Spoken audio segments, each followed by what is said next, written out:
ഇവാഞ്ചലിയും അനുദിന സുവിശേഷ വിചിന്തനം. ഈശോ മിശിഹായ്ക്ക് സ്തുതിയായിരിക്കട്ടെ. സെപ്റ്റംബർ 24 ആണ്ടുവട്ടത്തിലെ 25 വാരം ബുധനാഴ്ച, കാരുണ്യമാതാവിൻ്റെ തിരുനാൾ. ഇന്ന് നമ്മൾ ധ്യാനിക്കുന്ന വചനഭാഗം ലൂക്കായുടെ വിശുദ്ധ സുവിശേഷത്തിലെ 9 അധ്യായം 1 മുതൽ 6 വരെയുള്ള തിരുവചനങ്ങൾ. യേശു തൻ്റെ അപ്പോസ്തലന്മാരെ പ്രേക്ഷിത പ്രവർത്തനത്തിന് അയക്കുന്നതിനെക്കുറിച്ചുള്ള വിവരണമാണ് നമ്മൾ ഇന്ന് വായിച്ചു കേൾക്കുന്നത്. ഈശോ 12 പേരെ എല്ലാ പിശാചുകളുടെ മേലും അധികാരം നൽകിക്കൊണ്ടും രോഗങ്ങൾ സുഖപ്പെടുത്താനും ദൈവരാജ്യത്തിൽ പ്രസംഗിക്കാനും വേണ്ടിയിട്ട് അയക്കുകയും അതുപോലെ തന്നെ അവർ ചെയ്യുകയും ചെയ്യുന്നതിനെക്കുറിച്ചാണ് ഇന്ന് നമ്മൾ വായിച്ചു കേൾക്കുന്നത്. ഇന്ന് നമ്മൾ ധ്യാനിക്കാൻ പോകുന്നത് 2 കാര്യങ്ങളെക്കുറിച്ചാണ്.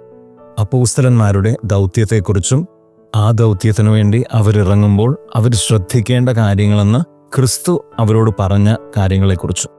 ആദ്യത്തേത് അപ്പോസ്തലന്മാരുടെ ദൗത്യം. 3 കാര്യങ്ങളാണ്: പിശാചുകളെ ബഹിഷ്കരിക്കുക, രോഗങ്ങളെ സുഖപ്പെടുത്തുക, ദൈവരാജ്യം പ്രസംഗിക്കുക. എനിക്ക് തോന്നുന്നു അന്ന് അപ്പോസ്തലന്മാർക്ക് കിട്ടിയ ദൗത്യം ഇന്ന് നമുക്കും കർത്താവ് തരുന്നില്ലേ? പിശാചുകളെ ബഹിഷ്കരിക്കാൻ, രോഗങ്ങൾ സുഖപ്പെടുത്താൻ, ദൈവരാജ്യത്തെ പ്രഘോഷിക്കാൻ. ഇവിടെയാണ് പലപ്പോഴും നമ്മളുടെ ലോജിക്ക് കടന്നു വരുന്നത്. അയ്യോ, എനിക്കിങ്ങനെ പിശാചുക്കളെ ബഹിഷ്കരിക്കാനോ രോഗങ്ങളെ സുഖപ്പെടുത്താനോ അല്ലെങ്കിൽ ദൈവവചനം വേണമെങ്കിൽ പ്രഘോഷിക്കാൻ പറ്റും, പക്ഷെ അതിനപ്പുറത്തേക്കുള്ള ഒരു അമാനുഷികമായിട്ടുള്ള കഴിവുകളൊന്നും എനിക്കില്ല എന്ന ലോജിക്ക് നമ്മുടെ മനസ്സിലേക്ക് കടന്നു വരും. എനിക്ക് തോന്നുന്നു വളരെ സിമ്പിളായിട്ട് ഈ 3 ദൗത്യങ്ങൾ ഇന്നും നമുക്ക് പാലിക്കാൻ സാധിക്കും. എൻ്റെ ചുറ്റുമുള്ള സമൂഹത്തിൽ, ഞാൻ ജോലി ചെയ്യുന്ന സ്ഥലത്ത് ഒരു തിന്മയെ കാണുമ്പോൾ, ഒരു അനീതിയെ കാണുമ്പോൾ എനിക്ക് അതിനെതിരെ പ്രതികരിക്കാൻ സാധിച്ചു കഴിഞ്ഞാൽ, അതിനെ ഉന്മൂലനം ചെയ്യാൻ വേണ്ടിയിട്ട് ഞാൻ എന്തെങ്കിലും ഒരു ചെറിയ പ്രവൃത്തി ചെയ്തു കഴിഞ്ഞാൽ അത് പിശാചിനെ ബഹിഷ്കരിക്കുന്നതിന് തുല്യമാകാൻ സാധ്യതയില്ലേ? രോഗങ്ങൾ സുഖപ്പെടുത്തുക എന്ന് പറയുമ്പോൾ ശാരീരികമായിട്ടുള്ള അസുഖങ്ങൾ മാറ്റാൻ എല്ലാ മനുഷ്യരെ കൊണ്ടും സാധിക്കണമെന്നില്ല. പക്ഷെ മനസ്സിലുള്ള മുറിവുകൾ മാറ്റാൻ എല്ലാവരെ കൊണ്ടും സാധിക്കും. എൻ്റെ വാക്കുകൊണ്ടോ പ്രവൃത്തി കൊണ്ടോ, ഞാൻ അവരുടെ ഒപ്പമായിരിക്കുന്ന എൻ്റെ ആ ഒരു സാന്നിധ്യം കൊണ്ടോ, എൻ്റെ സാമീപ്യം കൊണ്ടോ എനിക്ക് മറ്റുള്ളവരുടെ മുറിവുകൾ മാറ്റാൻ സാധിച്ചു കഴിഞ്ഞാൽ അവിടെ ഞാൻ രോഗങ്ങൾ സുഖപ്പെടുത്തുന്നില്ലേ? എൻ്റെ കുടുംബത്തിലുള്ളവർ എല്ലാ ദിവസവും ബൈബിൾ വായിക്കണം, ബൈബിൾ വചനം എടുത്തിട്ട് വേണം ദിവസം ആരംഭിക്കാൻ എന്ന് ഒരു തീരുമാനം നമ്മളെ കൊണ്ടെടുക്കാൻ സാധിച്ചു കഴിഞ്ഞാൽ, ഞാൻ വാട്സാപ്പിലും ഫേസ്ബുക്കിലും ഇൻസ്റ്റഗ്രാമിലും ഒക്കെ സ്റ്റേറ്റസും സ്റ്റോറിയും ഒക്കെ ഇടുന്നത് ഒരു വചനം ഞാൻ ഇട്ടേക്കാം. അല്ലെങ്കിൽ ഇന്നിപ്പോൾ ചില ആളുകൾ ചെയ്യുന്നത് പോലെ എല്ലാ ദിവസവും രാവിലെ ലേഡി ബ്ലെസ്സിങ് എന്ന് പറഞ്ഞിട്ട് മാത്യു വയലാമന്നൽ അച്ഛൻ്റെ ഷെയർ ചെയ്യാറുണ്ട്. ഞാൻ പറയുന്നത്, അങ്ങനെ വചനം നമ്മൾ മറ്റുള്ളവരിലേക്ക് ഷെയർ ചെയ്യുമ്പോൾ അവിടെ നമ്മൾ ദൈവരാജ്യത്തെ പ്രഘോഷിക്കുന്നില്ലേ? അതുകൊണ്ട് തന്നെ ക്രിസ്തു അന്ന് അപ്പോസ്തലന്മാർക്ക് ഏൽപ്പിച്ച ദൗത്യം ഇന്ന് നമ്മുടെ മുൻപിലേക്കും വെച്ച് നീട്ടുമ്പോൾ അതൊരിക്കലും അസാധ്യമല്ല, മറിച്ച് വളരെ സിമ്പിളായിട്ടുള്ളൊരു കാര്യമാണ്.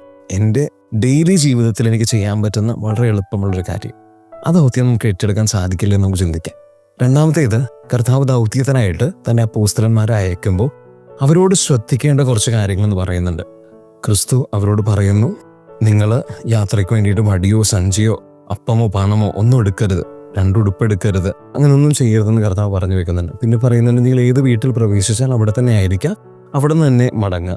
പിന്നെ 3ാമത് കർത്താവ് പറയുന്നത്, ആരെങ്കിലുമൊക്കെ വചനം ശ്രവിച്ചില്ലെങ്കിൽ അവർക്കെതിരെയുള്ള സാക്ഷ്യമായിട്ട് കാല് പൊടി തട്ടിയിട്ട് തിരിച്ചു വരണമെന്ന് കർത്താവ് പ്രത്യേകമായിട്ട് എടുത്ത് പറയുന്നുണ്ട്. ഈ 3 കാര്യങ്ങൾ നമുക്കൊന്ന് മനസ്സിലാക്കാം.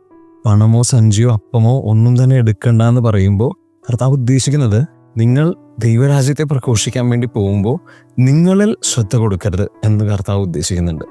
രണ്ടാമത്, ഒരു വീട്ടിൽ പ്രവേശിച്ചാൽ അവിടെ തന്നെ ആയിരിക്കണമെന്നോ അവിടെ നിന്ന് മടങ്ങണമെന്ന് പറയുമ്പോൾ കർത്താവ് പറയുന്നു, സുഖം തേടി പോകരുത്. എനിക്ക് ഈ വീട്ടിൽ പോയപ്പോൾ എനിക്ക് അത്രയും സുഖിച്ചിട്ടില്ല, ഇതിനേക്കാളും നല്ലൊരു ഓപ്ഷൻ ഉണ്ടോ എന്ന് നോക്കിക്കൊണ്ട് മറ്റൊരു ഓപ്ഷൻ തേടി പോകരുതെന്ന് കർത്താവ് ആഗ്രഹിക്കുന്നുണ്ട്. 3ാമത്തേത്, പൊടി തട്ടി കളഞ്ഞു പോരുക എന്ന് പറയുമ്പോൾ കർത്താവ് ഉദ്ദേശിക്കുന്നത് ഒരിക്കലും അവരെ ശപിച്ചോ അല്ലെങ്കിൽ ഒരു നെഗറ്റീവായിട്ടുള്ള കൊണോട്ടേഷൻ അല്ല.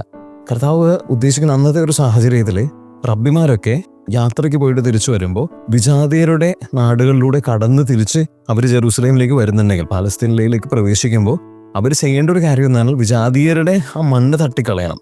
അതിൻ്റെ പ്രതീകമാണ് കർത്താവ് പറയുന്നത്. എന്നാൽ ആരെങ്കിലും വചനം ശ്രവിച്ചില്ലെങ്കിൽ നിങ്ങൾക്ക് രക്ഷ നഷ്ടപ്പെട്ടു പോകുന്നുണ്ടെന്നുള്ള ഒരു ഓർമ്മപ്പെടുത്തൽ അവർക്ക് കൊടുക്കണം. അതിനു വേണ്ടിയിട്ടാണ്, അല്ലാതെ അവരെ ശപിക്കാൻ വേണ്ടിയിട്ടല്ല. നിങ്ങളൊരു വിജാതീയനായി മാറുന്നുണ്ട്, നിങ്ങൾക്ക് രക്ഷ നഷ്ടപ്പെട്ടു പോകുന്നുണ്ട് എന്നുള്ളൊരു ബോധ്യം അവർക്ക് കിട്ടണം. അതാണ് കർത്താവ് ഉദ്ദേശിക്കുന്നത്. ഇന്ന് ഈ വചനത്തെക്കുറിച്ച് ധ്യാനിക്കുമ്പോൾ ആത്മാർത്ഥമായിട്ട് പ്രാർത്ഥിക്കാം, ദൈവം എൻ്റെ ജീവിതത്തിൽ ചെറിയ ചെറിയ കാര്യങ്ങളിലൂടെ, എൻ്റെ ജീവിതത്തിൽ വളരെ നോർമലായിട്ടുള്ള ലൈഫിലൂടെ എനിക്ക് കുറേ കാര്യങ്ങൾ ചെയ്യാൻ പറ്റും. കർത്താവ് എനിക്ക് ഏൽപ്പിച്ച് തരുന്ന ആ ദൗത്യം എനിക്ക് നിറവേറ്റാൻ സാധിക്കും. കർത്താവ് അതിനുള്ളൊരു കൃപ തരണമെന്ന് പ്രാർത്ഥിക്കാം. രണ്ടാമത്തേത്, ഞാൻ ഈ ദൗത്യം ചെയ്യാൻ വേണ്ടി പോകുമ്പോൾ എന്നെ തന്നെ പ്രൊജക്റ്റ് അല്ലെങ്കിൽ എന്നിൽ ഫോക്കസ് ചെയ്ത് നിൽക്കാതെ, സുഖം മാത്രം തേടി പോകാതെ, അല്ലെങ്കിൽ അതിനപ്പുറത്തേക്ക് എല്ലാവർക്കും ഉള്ള രക്ഷ അവർക്കൊന്ന് കാണിച്ചു കൊടുക്കാൻ വേണ്ടിയിട്ട്, ചില സമയത്ത് അവരൊക്കെ വഴിതെറ്റി പോകുന്നുണ്ടെങ്കിൽ അവരെ ഒന്ന് ഓർമ്മപ്പെടുത്താൻ വേണ്ടിയിട്ട് കർത്താവ് ഒരു വലിയ അനുഗ്രഹം ഞങ്ങൾക്ക് തരണമെന്ന് പ്രാർത്ഥിച്ചുകൊണ്ട് നമുക്ക് ഇന്നത്തെ ദിവസമായിരിക്കാം.